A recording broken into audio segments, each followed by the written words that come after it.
विद्यार्थी मित्रो, आपण इयत्ता 8वीचं सागर तळरचना हे प्रकरण पाहत होतो. याच्यामध्ये आपण या प्रकरणामध्ये सागरी तळरचनेमध्ये असणारे विविध भूरूप पाहिलात. त्याच पद्धतीनं भूपृष्ठावरती असणारे पर्वत, पठार, मैदाने आपण पाहिलात. त्याच्यानंतर भूपृष्ठावरील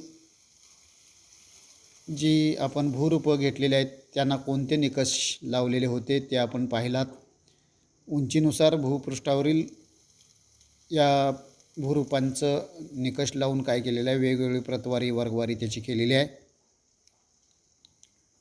पण सागरी तळात असलेल्या विविध भूरूपांचं वर्गीकरण करत असताना कोणते निकष वापरले गेलेले हे देखील पाहिलं. खोलीचा निकष लावून त्यानुसार विविध भूरूपं असतात हे आपण पाहिलेला होता. त्याच्यामध्ये भूखंड मंचापासून खंडांत उतार, सागरी पर्वतरांगा किंवा पठारे, जलमग्न पर्वत, सागरी डोह, सागरी गर्ता हे आपण विविध भूरूपं सागर तळरचनेमध्ये आपण पाहिलेलं आहात. आता त्याच्यानंतर आपणाला पाहायचं आहे सागरी संचयन कार्य. आता सागराचा तळ हा जगातील त्या ठिकाणी असलेला सखल भाग आहे. त्यामुळं या भागात वेगवेगळ्या प्रकारच्या पदार्थांचं संचयन होत असतं आणि त्याचं स्वरूप जे असतं ते वेगवेगळं असतं. ते स्वरूप आपण आता पाहणार आहोत. आता लहान मोठ्या आकारांचे दगडगोटे, जाडीभरडी वाळू, मातीचं सूक्ष्म कण इत्यादी पदार्थ,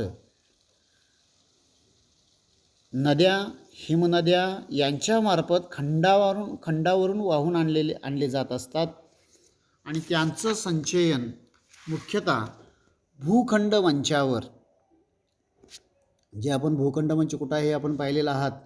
हे भूखंड मंच आहे या ठिकाणी आणि या भूखंड मंचावरती याचं संचयन होत असतं. अशा पदार्थांना आपण सागरी अवसाद असं संबोधत असतो. काही वेळा ज्वालामुखीच्या उद्रेकातून बाहेर पडलेलं राख व लावारस यांचं संचयनसुद्धा येथे आढळतं. खूप खोलवर, विशेषतः सागरी मैदानाच्या भागात अतिसूक्ष्म मातीचे कण मोठ्या प्रमाणात काय होत असतात, साचत असतात आणि यात सागरी वनस्पती, प्राणी यांचे अवशेष देखील काय झालेले असतात, मिसळलेले असतात आणि हे सर्व मिश्रण अतिसूक्ष्म कणांनी बनलेलं असतं व ते मृदू चिखलाच्या स्वरूपात असतं आणि यामध्ये सागरी प्राण्यांच्या व वनस्पतींच्या अवशेषांचे प्रमाण देखील साधारणतः 30% असतं आणि या मृदू चिखलास आपण सागरी निक्षेप असं म्हणतो. याला काय म्हणतोय आपण, सागरी निक्षेप. आता या ठिकाणी तुम्हाला चित्रामध्ये दिसतं नदी वाहत आलेली आहे आणि नदी काय झालेली आहे, खंडावरून आणलेलं जे गाळ आहे किंवा खंडावरून आणलेले जे पदार्थ आहेत ते सर्व पदार्थ या सागराला येऊन इथं मिळालेलं आपणाला पाहायला मिळतं. इकडून नदी भागातून वाहत आलेली आहे आणि असंही काय झालेलं आहे, सागराला येऊन मिळालेलं आहे आणि येत असताना आपल्याबरोबर अनेक पदार्थ ते काय घेऊन आलेलं आहे आणि ते सागरामध्ये आणून सोडलेलं आहे आणि याच्यामध्ये अनेक प्रकारचे काय आहेत, अवशेष याच्यामध्ये आलेले असतात. अतिसूक्ष्म मातीचे कण आलेले असतात. बरेच पदार्थ याच्यातून, म्हणजे खंडावरून येणारे सगळे पदार्थ याच्यामधून काय येत असतात. आता पुराच्या वेळी वगैरे बघताय तुम्ही, नदीच्या पात्रातून काय काय वाहून जातं, हे सगळं काय होत असतं, ते जाऊन सागराला मिळत असतं आणि हे सर्व मिश्रण जे असतं ते अतिसूक्ष्म कणांनी, कारण ते वाहत असताना ते एकमेकांच्यावर आपटणं, आदळणं हे सुरूच असतं आणि त्यामुळं ते आहे तेवढ्या आकाराचे जाऊन पडत नाही. त्याचं काय होतं, सूक्ष्म कणांमध्ये रूपांतर होत असतं आणि हे सर्व मिश्रण अतिसूक्ष्म कणांनी बनलेलं असतं आणि ते मृदू चिखलाच्या स्वरूपामध्ये असतं आणि यामध्ये सागरी प्राण्यांच्या व वनस्पतींच्या अवशेषांचं प्रमाण देखील साधारणतः 30% असतं आणि या मृदू चिखलाला आपण काय म्हटलेलं आहे, सागरी निक्षेप. याशिवाय हे मानवनिर्मित देखील काही घटक त्याच्यामध्ये असतात. सागरी अवसाद या ठिकाणी तुम्हाला पाहायला मिळतं. बरोबर खाली तळाचं हे चित्र घेतलेलं आहे. याच्यामध्ये वनस्पती वगैरे असे चिखलाच्या वनस्पती किंवा जे काय वाहून आलेलं गाळ आहे ते चिखलाच्या स्वरूपामध्ये सागरी तळाला अशा स्वरूपाचं काय होत असतं, जाऊन बसत असतं. आणि त्याच्यामध्ये परत वनस्पतींची वगैरे सागरी वनस्पतींची वगैरे वाढ त्याच्यामधून होत असते. त्याच्याशिवाय मानवनिर्मित म्हणजे मानव देखील काय आहे इथं दिसतोय. सागराच्या किनारपट्टीवरती माणूस काय चाललेला दिसतोय तुम्हाला. आणि बराच कचरा हा काय करतोय तिथं नेऊन फेकतोय. काही ठिकाणी मुंबईसारख्या ठिकाणी गेलात तर सागरामध्ये डायरेक्ट काय केलं जात असतं, कचरा फेकला जात असतो. म्हणजे मानवनिर्मित घटकांचं देखील संचयन सागरात होत असतं. आता यामध्ये तुम्हाला बघायला गेलात तर शहरांमध्ये मोठमोठे शहरं जे आहेत ते समुद्रकिनाऱ्यावर वसलेली शहरं आहेत. शहरातील सर्व सांडपाणी काय केलेलं आहे, या सागराला नेऊन सोडलेलं आहे. घनकचरा असू दे, किरणोत्सारी पदार्थ असू देत, टाकाऊ रसायनं असू देत, प्लॅस्टिक असू दे, हे सर्व पदार्थ काय केले जात असतात, या समुद्राच्या पाण्यामध्ये हा मानव फेकत असतो. आज तुम्हाला माहिती आहे औद्योगिकरण कसं झालेलं आहे, पाहिलेलं आहे. झपाट्यानं औद्योगिकरण होत चाललेलं आहे. मानव हा विज्ञानाच्या जोरावरती भरपूर अशी प्रगती करू लागलेला आहे. काही ठिकाणी समुद्र मागं सारून देखील तिथं काय करू लागलेलं, तो उद्योगधंदे सुरू केलेला आहे. सागराच्या तळाला जाऊन खनिजांचा शोध घेऊ लागलेला आहे. म्हणजे अशा पद्धतीनं मानव म्हणजे हा विकासाच्या वाटचालीमध्ये असं प्रदूषण देखील घडवून आणण्याचं काम हा मानव करत असतो. म्हणजे बरेच कारखान्यांचं ब्लिचिंग पावडरचं पाणी असू दे किंवा रासायनिक पदार्थ किंवा किरणोत्सारी पदार्थ असू देत, रासायनिक कारखाने ज्या ठिकाणी सागर किनारपट्टीवरती आहेत अशा ठिकाणी किरणोत्सारी पदार्थ वगैरे काय केले जात असतात, त्या सागराच्या प्रवाह म्हणजे सागरामध्ये नेऊन सोडलेल्या असतात. आणि या पदार्थांच्यामुळं जलावरणास काय झालेला आहे, मोठा धोका निर्माण झालेला आहे. आणि हे पदार्थ सागरी जीवसृष्टी व तेथील पर्यावरणाच्या दृष्टीनं अत्यंत हानिकारक म्हणजे अत्यंत हानिकारक आहेत ते सगळे. यातील जे प्रदूषणकारी घटकांचं प्रमाण कमी असूनही त्याचं उपद्रव मूल्य अधिक आहे. आता प्लॅस्टिक वगैरे जे आहे याच्यामुळं प्रदूषण होतं आणि उपद्रव देखील होत असतं. कारण का याच्यामुळं जे काय सागरामध्ये असणारे जे प्राणी आहेत, जीव आहे, यांचं काय होत असतं, विषारी पदार्थ त्याच्यामध्ये गेल्यामुळं ते मृत्युमुखी पडतात, ते मृत होतात. आणि एवढंच नाही तर अनेक ठिकाणी आता जपानमध्ये एक उदाहरण आहे, मिनामिटा नदी आहे जपानला. आणि जपानमध्ये तिथल्या मिठा नदीच्या काठाला एक रासायनिक उद्योगधंदा चालतो आणि त्याच्यातून नको असलेले रासायनिक पदार्थ काय केलेले ते नदीमध्ये आणून सोडलेले आहेत. आणि ते नदी जाऊन सागराला मिळालेले आहे. आणि त्या नदीकाठी असलेले किंवा त्या सागरावरती मासेमारी करणारे, उपजीविका करणारे लोक जे आहेत, मासेमारी करणारे लोक जे आहेत, ते मासे तिथून गोळा करतात आणि ते म्हणजे काय करतात, ते अन्न म्हणून तिथे वापरत असतात. आणि त्यामुळं तिथल्या लोकांच्या असं लक्षात आलं की ते मासे खाणाऱ्या लोकांच्या मेंदूला आजार सुरू झाला. आणि तो आजार का सुरू झाला याचा शोध घेत म्हणजे जपानला ते शक्य झालं. त्याचा शोध घेत ज्यावेळी आलं त्यावेळी ते लक्षात आलं की हे रासायनिक पदार्थ जे आहेत ते मिनामिठा नदीमध्ये सोडले गेलेले आहेत. आणि त्या रासायनिक पदार्थांचा मानवी मेंदूवरती असा म्हणजे काय झालेला आहे, आघात झालेला आहे किंवा परिणाम झालेला आहे. आणि त्याच्यामुळं ते आजार उत्पन्न झालेला आहे. आणि ते शोध लावल्यामुळं त्या मानवी जीवनावरती देखील या प्रदूषणाचा परिणाम अखेरला होतच असतो, हे आपण लक्षात ठेवलं पाहिजे. म्हणजे प्रदूषण घडवून आणणारे त्याच्यामध्ये रासायनिक पदार्थ वगैरे सोडलेले असतील, त्याचा दूरगामी परिणाम परत मानवावरतीच होत असतो, हे आपण लक्षात घेणं गरजेचं आहे. आता महासागरातील जीवसृष्टीचं स्वरूप समजण्यासाठी तसेच महासागरातील खनिजांची माहिती मिळवण्यासाठी अवसाद देखील महत्त्वाचे असतात. कोणत्या प्रकारचे अवसाद निक्षेपण झालेले आहे त्याच्यावरून त्या ठिकाणी कोणकोणत्या प्रकारचे खनिजे असू शकतील याचा अंदाज बांधता येतो. आणि त्याच्यावरून विविध प्रकारच्या सागर तळावरती जाऊन आपण खनिजांचा शोध वगैरे घेऊ शकतो. म्हणजे अवसादांच्या एकमेकावर साचणाऱ्या थरांचा व सागर जलाचा दाब यामुळे त्यातील म्हणजे या संचयनातून स्तरित खडकाची देखील काय होत असते, सागर तळाला निर्मिती होत असते. आणि या स्तरित खडकांमध्ये काय असतात, प्राणी जे अवशेष गाडले गेलेले असतात. आणि त्यामुळं त्याच्यामध्ये त्या ठिकाणी वेगवेगळ्या प्रकारची खनिज तेल वगैरे खनिज द्रव्य वगैरे त्याच्यामध्ये काय होत असतं, तयार होत असतं. त्यासाठी तुम्हाला एक आकृती दिलेली आहे, नेहमी लक्षात ठेवा म्हटलेलं आहे. समुद्र सपाटी इथं सांगितलेलं आहे, कोणत्याही ठिकाणची उंची व खोली त्या भागातील समुद्र सपाटीपासून मोजली जात असते. आता समुद्र सपाटीपासून जास्तीत जास्त भरतीची पातळी व ओहोटीची असणारी पातळी यांच्यातील सरासरी काढून निश्चित केली जात असते आणि या सरासरी काढलेल्या उंचीस 0 मानून त्यापेक्षा अधिक उंच किंवा कमी खोल उंचीची ठिकाणं घनात्मक आणि ऋणात्मक मूल्यातून काय केलं जात असतं, सांगितलं जात असतं. आता उदाहरणार्थ माउंट एव्हरेस्ट 8,848 मीटर, तर मरियाना गर्ता खोली आहे त्या मरियाना गर्ताची इथं दिलेलं आहे. माउंट एव्हरेस्टची उंची या ठिकाणी दिलेलं आहे, परत मरियाना गर्ता इथं दाखवलेला आहे. त्याची खोली किती आहे, 11,034 मीटर.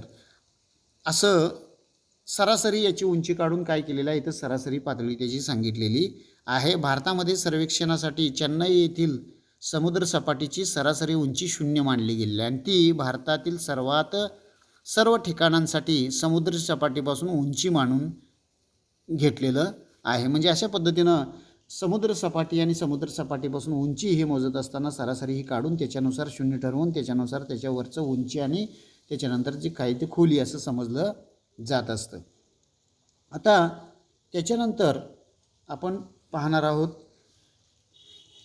पहा बरेच जमते का असं तुम्हाला विचारलेलं आहे. आता या ठिकाणी विचारलेलं आहे तुम्हाला. आता नकाशामध्ये पाहिला असता तुम्हाला हा भारताचा भाग इथं दिसतोय, भारताचा तरी भाग दिसतोय आणि भारताला लागून असणारा आता तुम्हाला कोणकोणती समुद्र आहेत ते तुम्हाला माहीत देखील आहेत आणि त्यावरून तुम्हाला प्रश्न काही विचारलेले आहेत. हा कोणत्या महासागराचा तळ असावा ते ओळखा म्हटलेला आहे. आता भारताच्या दक्षिणेकडं कोणतं महासागर आहे हे आपणाला माहीत आहे, कारण भारतात राहतो म्हटल्यानंतर ते आपणाला माहीत आहे. हिंदी महासागर जो आहे तो हिंदी महासागराचा तळ या ठिकाणी तो दिसतोय. आकृतीमध्ये कोणकोणती जलमग्न भूरूप दिसत आहेत ते ओळखा आणि नावे लिहा म्हणून सांगितलेलं आहे. आता जलमग्न भूरूपांमध्ये काय पर्वत दिसतात, काही पठारी प्रदेश दिसतात. या ठिकाणी जलमग्न भूरूप दिलेली आहेत. जलमग्न भूरूपांच्या मध्ये तुम्हाला माहिती आहेत कोणकोणती जलमग्न भूरूप पाहिलेला होता याच्या अगोदर तुम्ही, तर याच्यामध्ये जलमग्न पर्वतरांगा पाहिला होता, त्याच्यानंतर खंडांत उतार पाहिला होता, सागरी मैदान पाहिलेलं होता, पठारी प्रदेश पाहिलेला होता, सागरी पठारी प्रदेश पाहिलेला होता. हे सगळे आपण पाहिलेलं होतं आणि त्यात मागं जे झालेलं आहे त्याच्यावरून तुम्हाला याच्यामध्ये असणारी भूरूप, आता इथं भूरूप कोणतं आहे, हे काय आहे, एक लांब लचक पर्वतरांग पसरलेली आहे. इथं काय आहे, बेट आहे, इथं बेट आहे. हे आपणाला सांगता म्हणजे जलमग्न म्हणजे जे काही भूरूप आहेत त्या भूरूपांची नावं तुम्ही त्या ठिकाणी काय करायचे आहेत, द्यायचे आहेत. उत्तर दक्षिण पर्वत पसरलेले इथं दाखवलेले आहेत. बरेच पर्वतरांगा त्या ठिकाणी तुम्हाला पाहायला मिळतात. म्हणजे हे खाली समुद्राच्या तळाला असलेली ही काय आहेत, भूरूपं आहेत. आता यात मासेमारीसाठी उपयुक्त क्षेत्र कोणतं विचारलेलं आहे. या ठिकाणी तुम्हाला सांगता येईल हा जो भाग आहे किनारेलगतचा भाग, हा जवळजवळ सागराला समांतर इथं भूखंड मंचाचा भाग आहे. या ठिकाणी भूखंड मंचाचा भाग आहे. या भागामध्ये भूखंड मंचावरती आपल्याला काय करता येतं, मासेमारी हा व्यवसाय करता येतो. कारण भूखंड मंचावरती काय होत असतं, सूर्यकिरणं तळापर्यंत पोहोचत असतात आणि त्यामुळं त्या ठिकाणी माशांचं खाद्य जे आहे प्लवंग किंवा शेवाळ यासारख्या वनस्पतींची तिथं मोठ्या प्रमाणात काय होत असते, म्हणजे ते वाढतात त्या ठिकाणी आणि त्यामुळं ते माशांचं प्लवंग हे माशांचं काय आहे, प्रमुख खाद्य आहे आणि त्यामुळं ते खाद्य त्या ठिकाणी खाण्यासाठी मोठ्या प्रमाणात त्या ठिकाणी मासे येतात आणि त्यामुळं माशांचं पैदास त्या भूखंड मंचावरती जास्त होत असते आणि त्यामुळं मोठ्या प्रमाणात मासेमारी व्यवसाय हा भूखंड मंचावरती चालतो हे आपण सांगू शकतो. त्याच्यानंतर आणखीन एक हे नेहमी लक्षात ठेवा असं एक डाव्या बाजूला तुम्हाला सांगितलेलं आहे. आता महासागर यामध्ये जमिनीवरून येणाऱ्या अनेक बाबींचं काय होतं, संचयन होत असतं. आता सागरी अवसाद आपण याच्या अगोदर पाहिलं होतं. सागरी अवसाद याच्यामध्ये सागरी निक्षेपण अवसाद वगैरे काय काय येत असतं. खंडावरून नद्या काय करत असतात, वाहून आणलेले सर्व पदार्थ सागरामध्ये नेतात किंवा त्याच्याशिवाय मानवनिर्मित घटकांचं देखील संचयन होत असतं. हे देखील आपण पाहिलेलं होतं. म्हणजे संचयन होत असतं, हे संचयन नैसर्गिक निक्षेपण व अवसाद स्वरूपात असतं आणि तसेच मानव स्वतः देखील नको असलेल्या अनेक गोष्टी सागरात टाकून देतो. त्यामुळं सागरतळ आणि सागराचं पाणी हे काय होत असतं, दूषित होण्याचा धोका संभवत असतो आणि तेथील जीवसृष्टीला ते काय असतं, हानिकारक असतं. मी तुम्हाला आता जपानचं उदाहरण सांगितलेलं होतं. जीवसृष्टीला फक्त सागरातल्याच जीवसृष्टीला हानिकारक असतं, नाहीतर ते जमिनीवर असणाऱ्या मानवी जीवनाला ते देखील हानिकारक होऊ शकतं.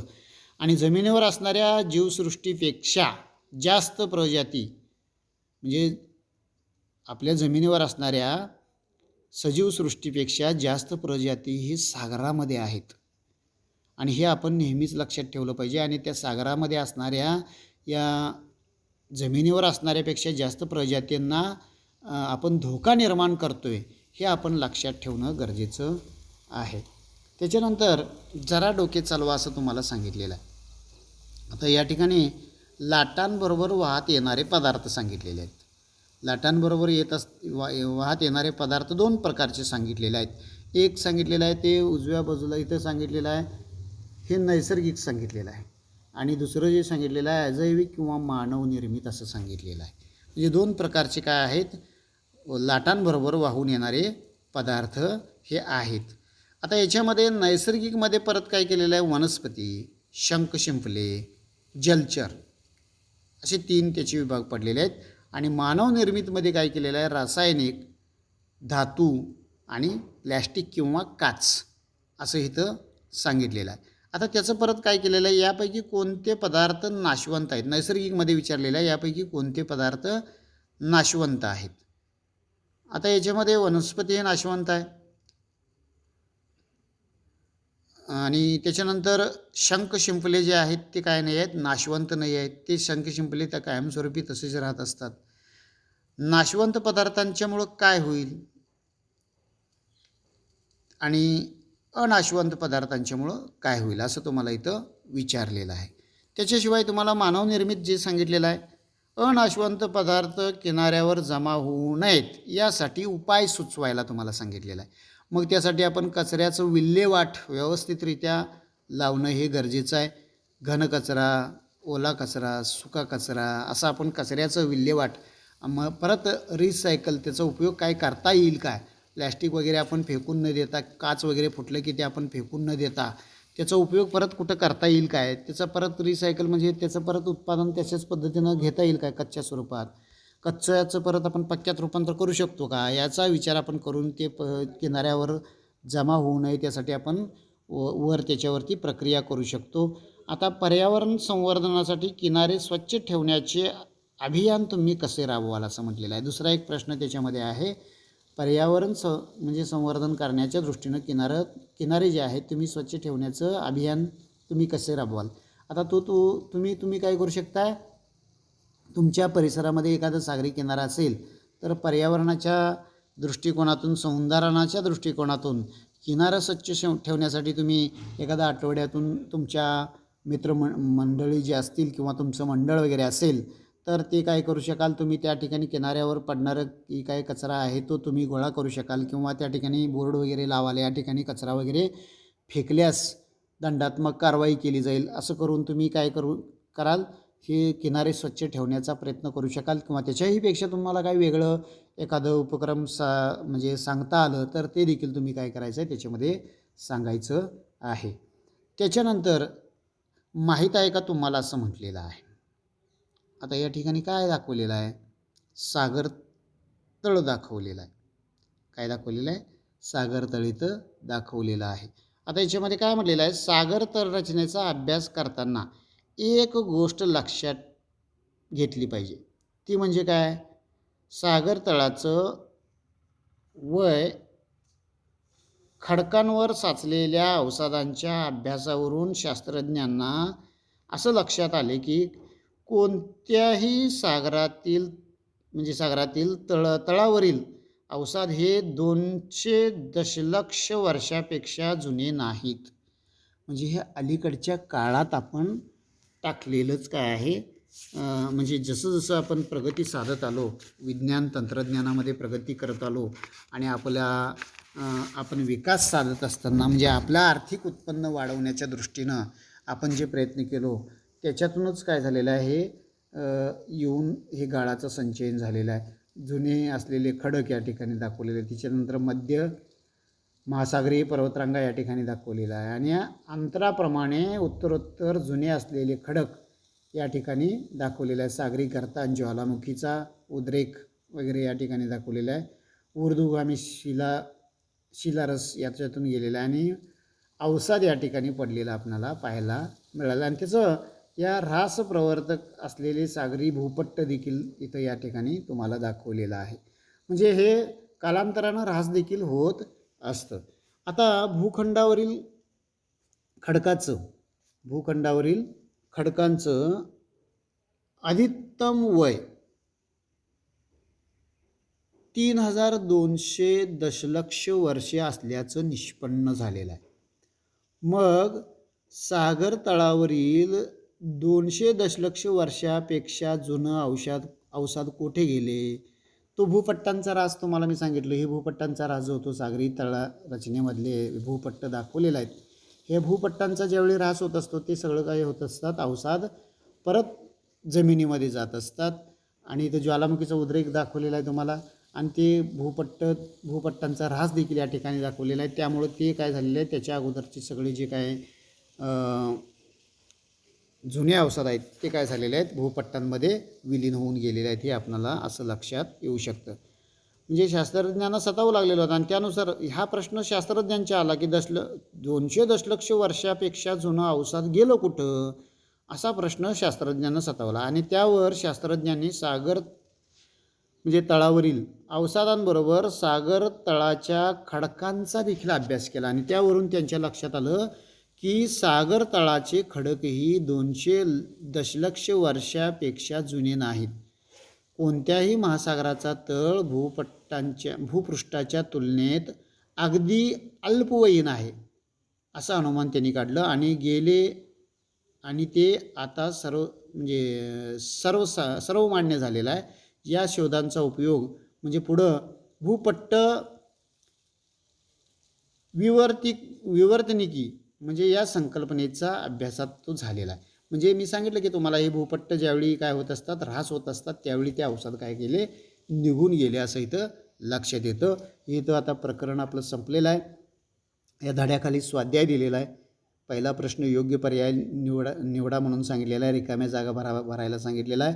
ते तुम्ही ते भरायचं आहे आणि ते पूर्ण वाक्यामध्ये गृहपाठ वहीमध्ये गृहपाठ 3 तुम्ही तो लिहायचा आहे आणि त्याच्यामध्ये 2च काय आहेत प्रश्न तुम्हाला दिलेले आहेत. एकूण 3 प्रश्न दिलेले आहेत. 3 रिकाम्या जागा भरा. तुम्ही त्याचे पर्याय निवडून ते परत पुन्हा वाक्य लिहिणार आहात.